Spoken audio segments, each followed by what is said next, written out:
Hello everyone, welcome to target entrance exam YouTube channel. हम लोग अपने बीएड के प्रीवियस ईयर पेपर्स कर रहे हैं, जिसमें हमने 2023 का 25 क्वेश्चन कंप्लीट किए थे हिंदी के कल। ठीक है, आज हम फिर से 2023 के ही बचे हुए 25 क्वेश्चन करने वाले हैं। टोटल 50 आते हैं हिंदी के आपके एग्जाम में। 25 हमने कल कर लिए थे, 25 हम आज करने वाले हैं। ठीक है, तो अपना प्रैक्टिस सेट स्टार्ट करते हैं। उससे पहले अगर आपने टेलीग्राम एंड व्हाट्सएप को ज्वाइन नहीं किया, जल्दी से जाइए, ज्वाइन कर लीजिए, डिस्क्रिप्शन में आपको लिंक मिल जाएगा। चलिए, आज का हमारा पहला क्वेश्चन स्टार्ट होता है और आप लोग अपने आंसर चैट बॉक्स में देते रहिएगा। अच्छे से हम लोग अपना प्रैक्टिस सेट स्टार्ट करते हैं। ठीक है, चलिए, आज का हमारा पहला क्वेश्चन है, पृथ्वी डैश सूर्य की परिक्रमा करती है। अभिराम, अविराम, अक्सर या ज्यादातर। आपको क्या करना है, उचित शब्द चुन के यहाँ भरना है। बताइए, पृथ्वी सूर्य की परिक्रमा कैसे करती है? अविराम, यानी कॉन्टिन्यूअस तरीके से, लगातार, है ना, सूर्य की परिक्रमा करती है। तो इसका सही आंसर हमारा क्या हो जाएगा? बी, अविराम। 77 क्वेश्चन, लोकतंत्र में सबको अधिकार होता है। कैसा अधिकार होता है? असमान होता है, निरंतर होता है, असीम होता है या समान होता है? लोकतंत्र में तो सबको समान अधिकार होता है। डी इसका बिल्कुल सही आंसर हो जाएगा। चलिए, नेक्स्ट क्वेश्चन। निम्नलिखित प्रश्न में से विकल्पों का सही अवलोकन करके उचित विकल्प का चयन कीजिए। आपको ये शब्द दिया गया, आपको बताना है इसका अर्थ क्या है। अनावृष्टि का मतलब क्या होता है? वर्षा की अतिशयता, वर्षा की अभाव, वर्षा का अभाव, वर्षा की न्यूनता या वर्षा की पर्याप्तता।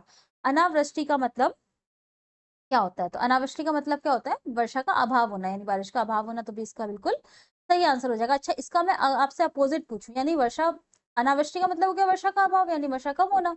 वर्षा ज्यादा होना, यानी बहुत ज्यादा होना, क्या कहलाता है? वो कहलाता है अतिवृष्टि। ठीक है, क्या कहलाता है? अगर वर्षा की अतिशयता जिसे कहेंगे तो क्या कहेंगे इसको हम? तो हम क्या कहेंगे?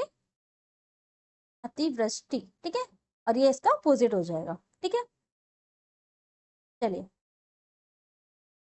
नेक्स्ट क्वेश्चन है हमारा, तामिश भेजी, तामिश भोजी। जो सब कुछ खाता हो, जो केवल फलाहार खाता हो, जो मांस भोजी हो या जो निराहार रहता हो। सामिश भोजी किसे कहते हैं? सामिश भोजी किसे कहते हैं? जो मांस भोजी हो, जो जिसे नॉन वेजिटेरियन जिसे कहते हैं, जो मांस खाता हो उसे कहते हैं सामिश भोजी। ठीक है, अच्छा, इसका अपोजिट अगर मैं पूछूं, इसका अपोजिट जो मांस नहीं खाता हो, ठीक है, वो क्या कहेगा? इसका अपोजिट कहते हैं निरामिष भोजी। ओके, ठीक है, ये इसका विलोम हो गया। नेक्स्ट क्वेश्चन की तरफ बढ़ते हैं। नेक्स्ट क्वेश्चन है हमारा, निम्नलिखित प्रत्येक शब्द समूह या वाक्यांश के लिए चार चार शब्द प्रस्तावित हैं। आपको सही शब्द का चुनाव करना है। मतलब आपको बताना है, इसके लिए अनेक शब्दों के लिए एक शब्द बताना है। जिसकी पत्नी मर गई हो उसे क्या कहेंगे? वियोगी कहेंगे, विधुर कहेंगे, वियुक्त कहेंगे या संतृप्त कहेंगे? आंसर हो जाएगा बी, विधुर इसका सही आंसर हो जाएगा। जिसकी पत्नी मर गई हो, जिसका पति मर गया वो क्या? विधवा। ठीक है, चलिए, नेक्स्ट क्वेश्चन 81। जो जीवन के चौथे आश्रम में हो। चौथे आश्रम का मतलब, जीवन में चार आश्रम बताए गए, कौन कौन से? कौन कौन से आश्रम होते हैं बताइए? एक होता है हमारा सबसे पहला आश्रम ब्रह्मचर्य, ठीक है। दूसरा हमारा होता है गृहस्थ आश्रम। तीसरा हमारा होता है क्या? वानप्रस्थ आश्रम। और चौथा हमारा होता है संन्यास, संन्यास है संन्यास आश्रम। तो जो चौथे आश्रम में रहे यानी संन्यास में रहे, क्या कहलाएगा? सन्यासी। ये बिल्कुल सही आंसर इसका हो जाएगा। नेक्स्ट क्वेश्चन, निम्नलिखित प्रश्नों में विकल्पों का अवलोकन कर सही विकल्प का चुनाव कीजिए। बताइए, 82 क्वेश्चन, नारी तुम केवल श्रद्धा हो, विश्वास, रजत, नग, पद, तल में। बताइए, किसने कहा है? कामाई, कहाँ से कहा गया है? कामायनी, यशोदा, शूद्रा से, साकेत से या सरोज स्मृति से?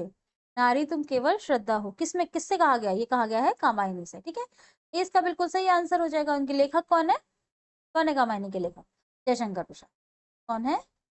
जयशंकर प्रसाद। ठीक है, चलिए, नेक्स्ट क्वेश्चन। मनुष्य एक सामाजिक प्राणी है, किसने कहा है?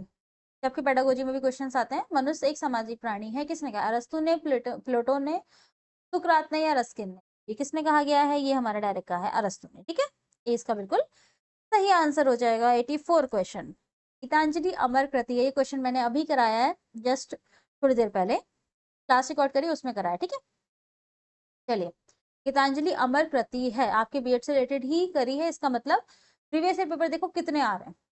अमृता प्रीतम, अज्ञेय, रविंद्रनाथ टैगोर या सुमित्रा नंदन पंत। तो गीतांजलि किसकी कृति है? रविंद्रनाथ टैगोर की। मैंने ये भी बताया था उन्हें नोबेल पुरस्कार मिला है इसके लिए, ठीक है। चलिए, अच्छा कब मिला था? 1913 में। वैसे पूछेगा नहीं कोई, बट ठीक है, चलो पता होना चाहिए 1913 में।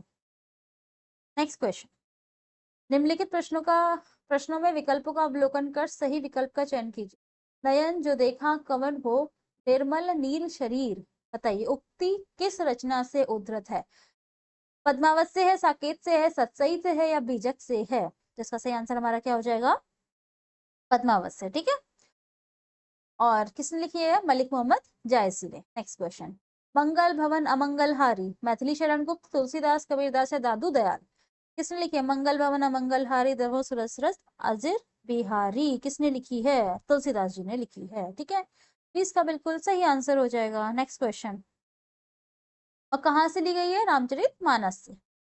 वाच्य होते हैं, वाच्य कितने प्रकार के होते हैं? 3 प्रकार के, 7 प्रकार के, 6 प्रकार के, ये या 5 प्रकार के? ये भी क्वेश्चन पुराना है। कितने प्रकार के? 3 प्रकार के। कौन कौन से? कौन कौन से? रतवाच्य, कर्मवाच्य और भाववाच्य, ठीक है। ये मैंने करा रखा है इसलिए मैं लिख नहीं रही हूँ वापस से।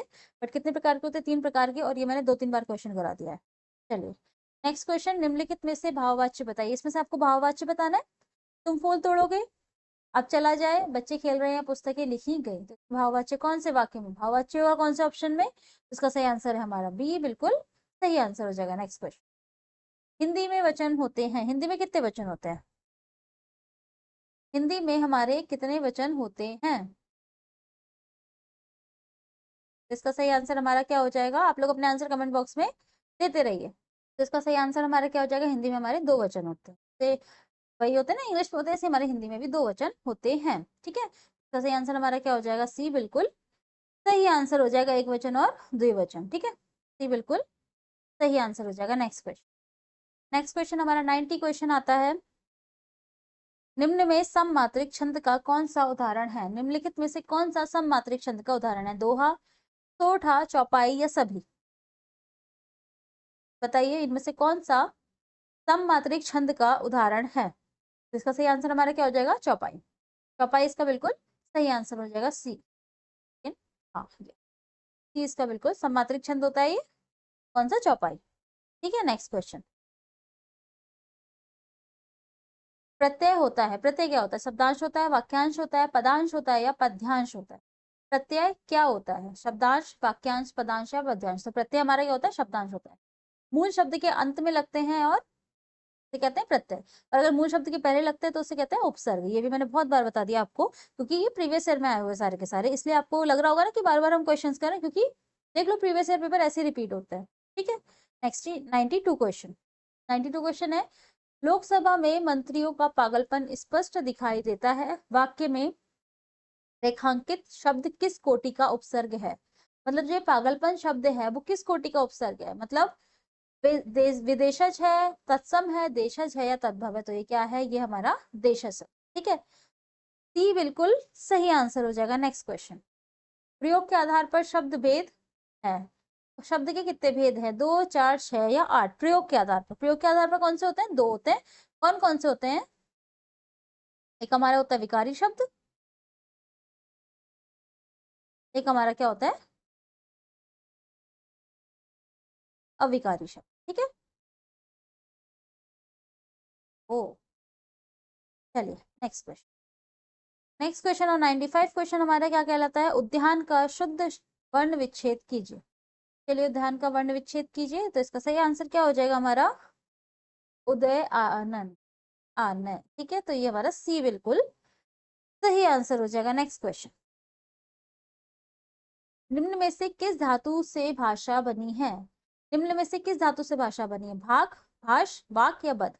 तो किस धातु से बनी है भाषा? भाष धातु से, ठीक है। तो बी इसका बिल्कुल सही आंसर हो जाएगा। नेक्स्ट क्वेश्चन,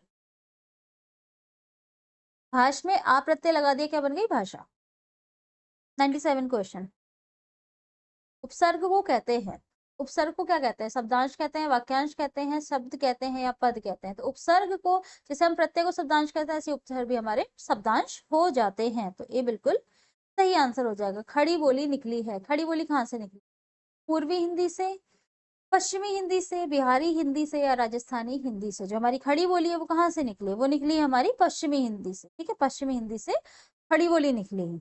बी इसका बिल्कुल सही आंसर हो जाएगा। और 99 क्वेश्चन, हिंदी भाषा की कुल वर्ण लिपियां हैं। हिंदी भाषा में कुल कितनी वर्ण लिपियां हैं? 44, 33, 52 या 48, 48। तो सही आंसर हो जाएगा क्या? 52। 52 इसका सही आंसर हो जाएगा।